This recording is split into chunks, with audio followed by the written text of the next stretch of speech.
কিছু দিব লাগে জিন যা বলে বলে মিলিব লাগে বিলাব লাগে রবীন্দ্রনাথের বলে।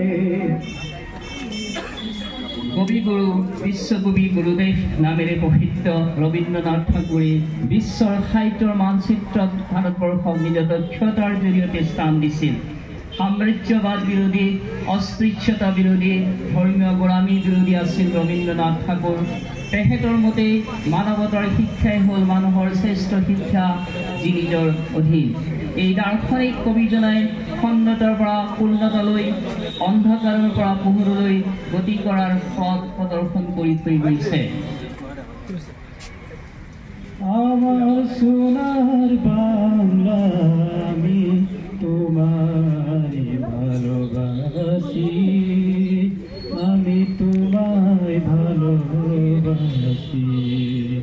আমার সোনার বাংলা আমি তোমায় ভালোবাসি।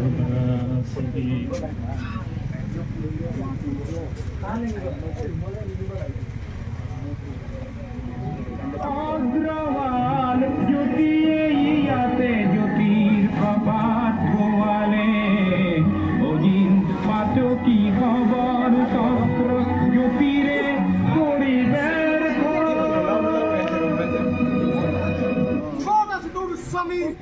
জ্যোতি মানে পোহৰ। সঁচাকৈ আগাৰৱালা দেৱে আমাৰ এক চিৰ উজ্জ্বল পোহৰ, যি চিৰ উজ্জ্বল পোহৰে আমাক আগবঢ়াই লৈ গৈছে আৰু এক মহান উজ্জ্বল ভৱিষ্যতৰ ফালে। তেওঁ অসমীয়া ভাষাৰ জ্যোতি বৃদ্ধি কৰাৰ লগতে তেওঁ সুন্দৰৰ সাধনা কৰিব খোজা মনটোৰ হাবিয়াস পূৰাবলৈ সেই ২০ শতিকাৰ অসমীয়া সাহিত্যৰ সৃষ্টিত মনোনিৱেশ কৰিছিল। জ্যোতি প্ৰসাদী আমাৰ বিশ্বনাথ জিলাৰ ধলাগুৰি চাহ বাগিচাৰ প্ৰথম জয়মতী চিনেমা থলুৱা ষ্টুডিঅ' নিৰ্মাণেৰে নিৰ্মাণ কৰিছিল, যি আমাৰ এক স্বকীয় বৈশিষ্ট্য।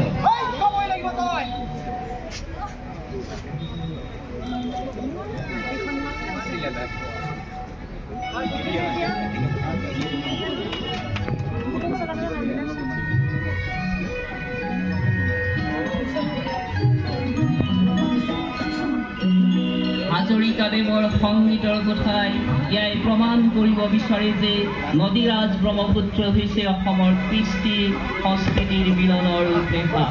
যেন চিৰপ্ৰবাহমান এই নদীয়ে হাত বাউলি মাতে সকলোকে, উজনিৰ পৰা নামনিলৈকে, শদিয়াৰ পৰা ধুবুৰীলৈকে এই বৰলুইটোৱে বান্ধি ৰাখিছে আমাক মিলনৰ এনাজৰীৰে। ধন্যবাদ।